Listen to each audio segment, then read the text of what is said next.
Hello and welcome on behalf of the Canadian Science and Policy Conference for 2018. I'm joined today by Madison Rilling of the Fonds de Recherche de Québec. Thank you very much for joining me today. Welcome. My pleasure. Thank you.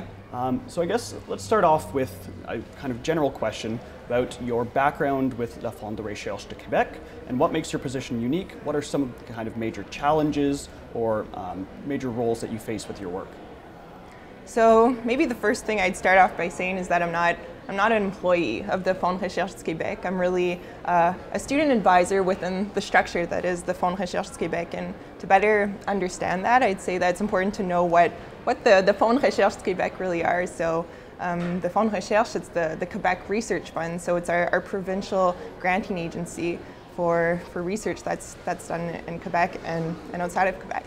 So the research funds are made up of the three different funding agencies. So we have one in natural sciences and technology, one in health sciences, and one in social science and humanities. And at the top of each of these three research funds that each have their own board of directors, we have Quebec's chief scientist. And he plays a role of advisory for the government in everything that relates to science and research and innovation in Quebec. So what my role is actually that of a student advisor for Quebec's chief scientist on everything that relates to the next generation. So on funding for research for the next generation, and yeah, so that's my role. We're basically the student advisory committee is called le Comité intersectoriel étudiant, so the intersectoral student committee of the Fonds de Recherche, and we're made up of about 10 students. And what's also great about our structure is that we have one student from the committee that sits on each of the boards. So for example, I sit on the board of directors of the Fonds de Recherche Nature et Technologie. So we don't only play a role of advising, but we also know that there's a student sitting where the decisions are being made. So that's what really, I would say, makes our role unique. It's really that the students have a seat at the table and have something to say and a voting right in the different decisions that are made within the Quebec Research Funds. Very interesting. Yeah. So as you mentioned, this is in a volunteer role then. Yeah. So how did you kind of get involved with this? How did you find your interest within the La Fonds de Recherche? Yeah, well now I've been involved for about almost 3 years, started beginning 2016. And I'd say how I got involved was more from my background, my intersectoral background, because I did an undergrad in math and physics, so it was more pure natural sciences, I'd say. And then after my master's is in medical physics. So then I started working in the health sector and more in the clinic, I'd say. And so that's what brought me to the Fonds de Recherche, because like I said, our committee is called the Comité intersectoriel, so intersectoral. And that's kind of what caught my attention at first. I wasn't as much aware of what the advisory role would be. And it's something that I learned and that I could say actually I fell in love with after. It's that important role that we play. But what caught my attention was really the fact that they wanted to involve students that were at the crossroads of different sectors and that could kind of go across the boundaries of different disciplines in what they did in their day-to-day research and understanding how those different disciplines have to communicate. And that's really also something that's a core element to our student advisory committee. It's that we span across the different disciplines from natural sciences to health to social sciences, and we work all together to best advise the chief scientists and the board of directors of the research funds for matters that relate to the next generation. Right, okay.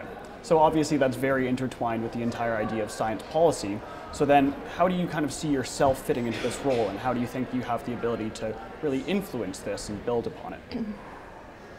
When we talk about science policy, I kind of ask myself the question, because science policy is a two-way street, right? You can have science for policy, but you can also have policy for science, and we're sitting more on the policy for science side of it. So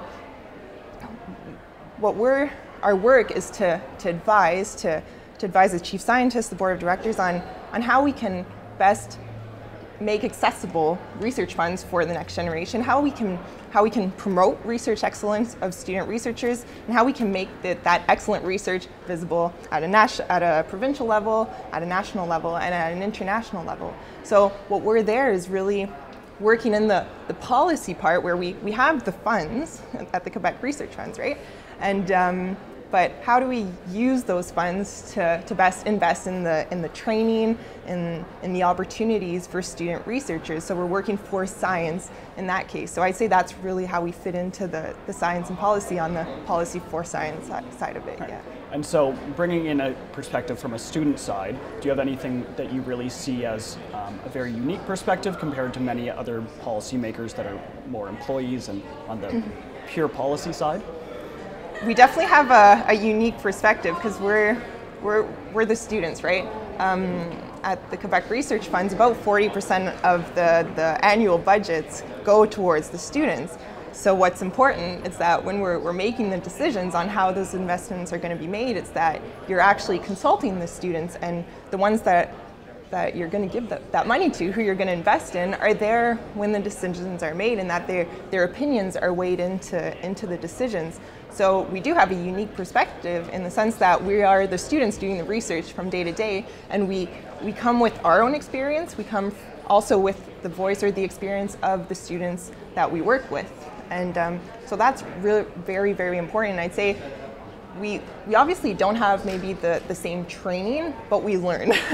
Once we get into the process, once we get into the Fonds de Recherche, when I started sitting on the board of directors, I did have a lot to learn. So on the policy side of it, on just the politics of it all, right? So how is the money, how is it invested from the government side? Like how does the ministry invest money in our research funds, and then how can we use that money and then sort it out to either to students, to grants, or whatnot.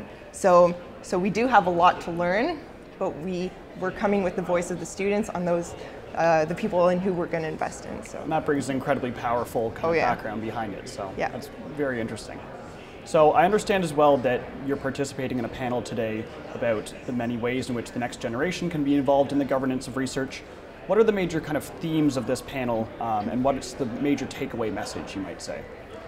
I'm really excited for that panel. So we're talking about governance of research, so research governance, and how can the next generation get involved. So what we want to show with our panel, first of all, is that there's a lot of different ways in which you can involve the next generation. And so in our panel, we're going to have, I'm going to be in the panel, so I'm going to be talking about my role as a student advisor, but also as me as a board member with the Fonds de Recherche Nature Technologie. So I actually have a seat at the table, so I can influence research governance in that case, and I'm kind of built into the structure, if you could say. But you also have other roles where it's not so much an advisory role, but it's more of a lobby role. So where you have like pressure groups, for example, that can influence research governance in their own way, right? Because I can't take a public voice and say this is where the money of the government should be going, but other groups can do that. So that's a very important way. And we're going to have Tina from Science and Policy Exchange, a group based at a nonprofit based at McGill University, who's going to be speaking to that. We can also have one of our participants, Blake, from the University of Waterloo, and he actually has he participated in Science Outside the Lab North, and so he got hands-on training in science policy. But he also has an academic expertise on the whole question, so that's going to be really interesting to bring that whole perspective. And we're going to have Donna Kirkwood from Natural Resources Canada, who's going to kind of build, bridge the gap between the students and the government side, and say, why is it important to have the next generation involved? Why should they be there? Why should they have a seat at the table when the decisions are being made? And why is it important for Canada?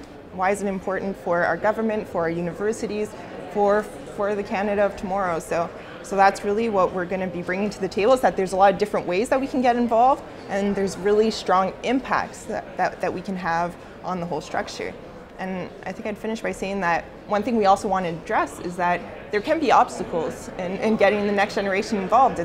Sometimes we don't have a seat at the table. Sometimes another student was saying we have to bring our own chair to the table. So it can be hard for students to get that seat, but it can also be hard for organizations to know how to go about getting the next generation involved. So that's the whole discussion that we want to have during our panel. So we're really looking forward to it. Incredible, and really looking forward to that. It'll be great. So lastly then, what do you see as kind of the greatest value to come from the whole Canadian Science and Policy Conference? It's bringing together many people from many different sectors, and it has a very large impact in terms of governmental attendance. But what do you think is the kind of the biggest impact? The Canadian Science Policy Conference, it's something that I'm not used to coming from the physics background. It's a completely different conference from what I usually attend, but it's amazing because it's a conference where we ask difficult questions. We ask big questions like how do we make a better Canada for tomorrow, right? And how do we invest our time, our efforts, our money so that we make better science, we make better policy. And I think this year specifically, the CSPC got it right when they made one of the main themes, science and the next generation. And we heard it right at the beginning of the conference from David Naylor saying, we need to invest in the next generation. They're the ones that can drive impact, and we are the leaders of tomorrow. The next generations are the ones that are going to be making decisions tomorrow. And so that's why we need to involve them right from the get-go, give them a seat at the table, train them, give them the opportunities to train them so that they're better prepared for tomorrow. And what's great about the CSPC is that we are bringing students to the table, but we're bringing everyone from government, from academia, from the parliament, and we can sit down and have those discussions, but discuss the solutions as well on how to better involve the next generation. That's what I'd say is the best added value, or the best value of the CSPC. That's a very good answer, I like that. So finally, if you'd like to wrap up, is there anywhere online or other resources where people can learn a little bit more about your work? Yeah, definitely. If you want to learn about the Comité intersectoriel étudiant, you can follow the chief scientist on Twitter or check out the website, the Fonds Recherche website, or follow me on Twitter at Madison Rilling. Great. Well, I'd like to thank you very much for taking the time to do this. It's been great to get to talk to you about this. It was a pleasure. Thank you so much, Peter. I hope you enjoy the rest of the conference. Thank you.